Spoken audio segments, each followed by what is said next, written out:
Hello students, welcome to topper stone. तो आज की इस वीडियो के अंदर हम बात करेंगे क्लास 10th का चैप्टर नंबर 10 लाइट। उसका नेक्स्ट टॉपिक देखेंगे sign convention for spherical mirrors. तो लास्ट की वीडियो के अंदर हमने इसके फॉर्मूलेस देखे थे पूरे चैप्टर के। तो आज हम देखेंगे किस तरह से जो है साइन न्यूमेरिकल में यूज़ किए जाते हैं। वी कब नेगेटिव होता है, पॉजिटिव होता है, फोकल लेंथ कब नेगेटिव या पॉजिटिव होती है, तो उसके बारे में आज इस वीडियो के अंदर हम देखने वाले हैं। सो अगर आप हमारे चैनल पर न्यू है तो चैनल को सब्सक्राइब कर दें और बेल आइकन को जरूर प्रेस करें, जिससे आपको आने वाली सारी नोटिफिकेशंस मिल सकें और वीडियो को पूरा एंड तक देखें।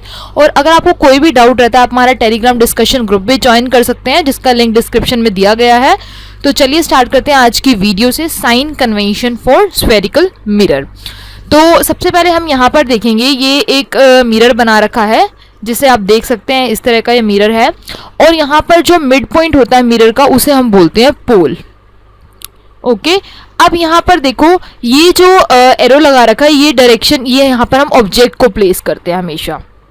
ठीक है, तो object is placed on the left side of the mirror. तो ये मिरर है, उसके लेफ्ट साइड में हमेशा ऑब्जेक्ट रखा जाता है। तो ये जो साइन कन्वेंशन मैं बता रही हूँ, इसमें हमें साइन देखने होते हैं, यू वी एफ या फिर मैग्निफिकेशन का साइन। किस तरह से पता लगता है कि पॉजिटिव और नेगेटिव कब होता है। तो ये क्या होता है कि जब हम रे डायग्राम बनाते हैं तो हम ऑब्जेक्ट हमेशा लेफ्ट साइड में रखते हैं, और उसके बाद यहाँ से जो रे जाना शुरू होती है उस रे को हम बोलते हैं इंसिडेंट रे।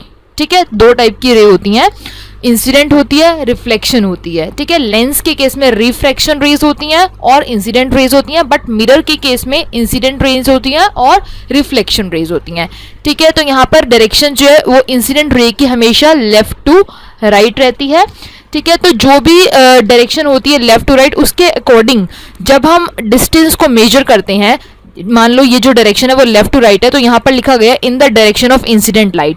जितने भी डिस्टेंस होते हैं इंसिडेंट लाइट की डायरेक्शन में, इस तरह की डायरेक्शन में, लेफ्ट टू राइट की डायरेक्शन में, तो वो सारे पॉजिटिव लिए जाते हैं। ठीक है, लेकिन जो अगेंस्ट होते हैं, against the direction of incident light, मतलब जैसे लेफ्ट टू राइट डायरेक्शन होती है इंसिडेंट लाइट की, अगर उसकी डायरेक्शन राइट टू लेफ्ट हो जाए तो डिस्टेंस क्या होते हैं, नेगेटिव होते हैं। ठीक है, तो हमें यहाँ पर सिर्फ इस डायग्राम को भी समझा। अब हम वैल्यूज देखेंगे पॉजिटिव नेगेटिव किस तरह से ली जाती हैं।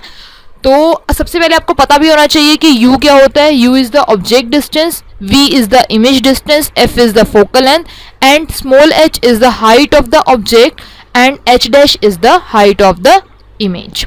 ठीक है, तो सबसे पहले हम कनकेव मिरर का देख रहे हैं। इस वीडियो के अंदर हम concave mirror and convex mirror दो की बात करेंगे।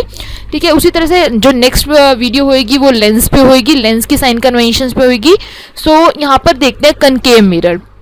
तो कनकेव मिरर क्या होता है कि जब इसके लिए u क्या होता है, u is the object distance, ये हमेशा नेगेटिव रहता है, चाहे वो लेंस हो, चाहे वो मिरर हो, कोई भी मिरर हो, कोई भी लेंस हो, u हमेशा नेगेटिव रहेगा। ठीक है, तो इसके बाद v। अब v में क्या होता है, कंफ्यूजन होती है कि v पॉजिटिव और नेगेटिव कब होगा। ठीक है, बहुत से स्टूडेंट्स होते हैं जिनको इस चैप्टर के न्यूमेरिकल में प्रॉब्लम आती ही आती है। तो इस वीडियो को अगर आप अच्छे से देखेंगे तो आपकी जो प्रॉब्लम है वो सारी सॉल्व हो जाएगी और न्यूमेरिकल आप इजीली सॉल्व कर पाएंगे। सो v की वैल्यू पॉजिटिव या नेगेटिव कब होगी। ठीक है, v की वैल्यू हमेशा नेगेटिव ही होती है।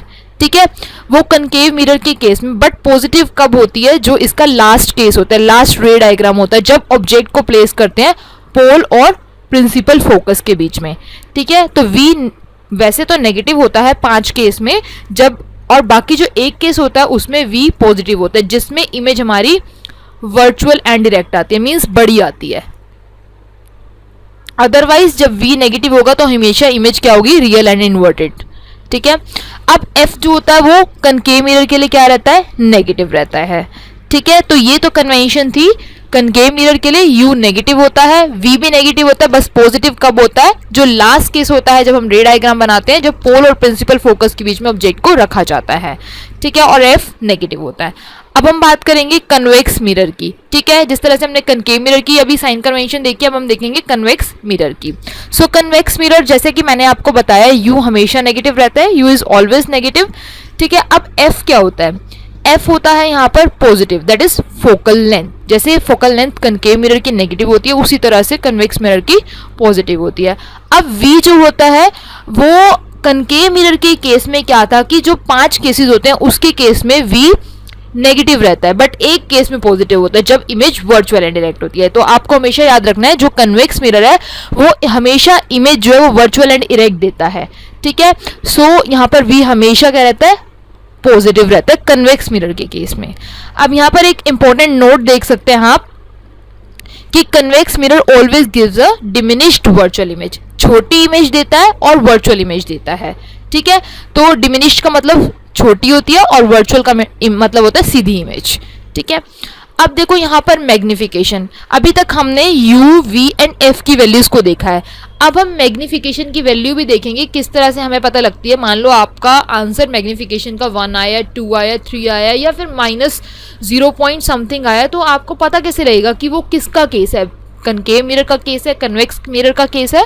तो ये पता करने के लिए हमें मैग्निफिकेशन के लिए फॉर्मूला हमारे पास होता है m = h'/h। अब h' मैंने आपको बताया था हाइट ऑफ इमेज होती है और h होता है हाइट ऑफ ऑब्जेक्ट, ओके। अब देखो मैग्निफिकेशन की वैल्यू आपके पास सपोज आई है +2, ठीक है।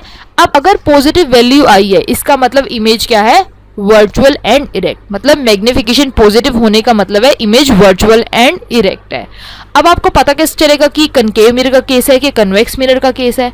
तो नेक्स्ट यहाँ पर देखते हैं, मैग्निफिकेशन की वैल्यू अगर नेगेटिव है तो इमेज रियल एंड इन्वर्टेड है।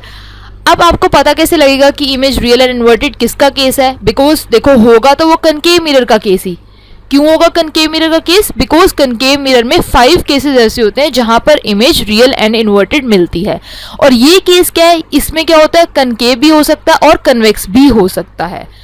बट ये पता कैसे लगेगा कि कनकेव है कन्वेक्स, बिकॉज देखो कनकेव क्यों हो सकता है, क्योंकि कनकेव का एक केस होता है जहां पर इमेज वर्चुअल एंड इरेक्ट मिलती है, ठीक है। बट यहाँ पर क्या होगा, इमेज का साइज बड़ा होगा, इमेज का जो होगा साइज वो बड़ा होगा।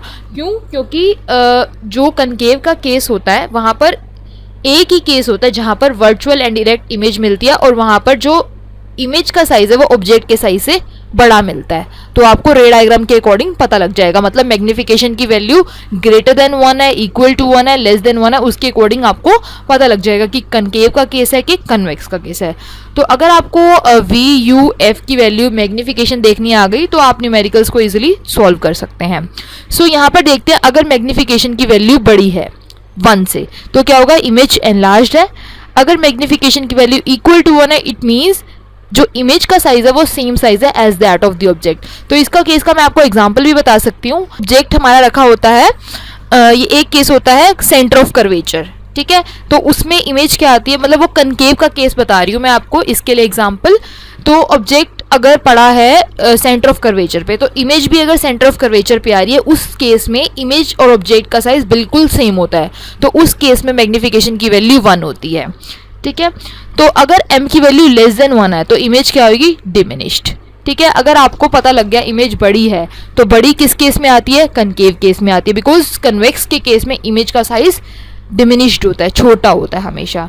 तो अगर आपको ये सारी वैल्यूज पता लग गई हैं तो आप न्यूमेरिकल्स इजीली सॉल्व कर सकते हैं। तो आज की इस वीडियो के अंदर हमने देखा है sign conventions for spherical mirrors. So thank you for watching this video. अगर आपको वीडियो अच्छी लगी तो please like, share and comment.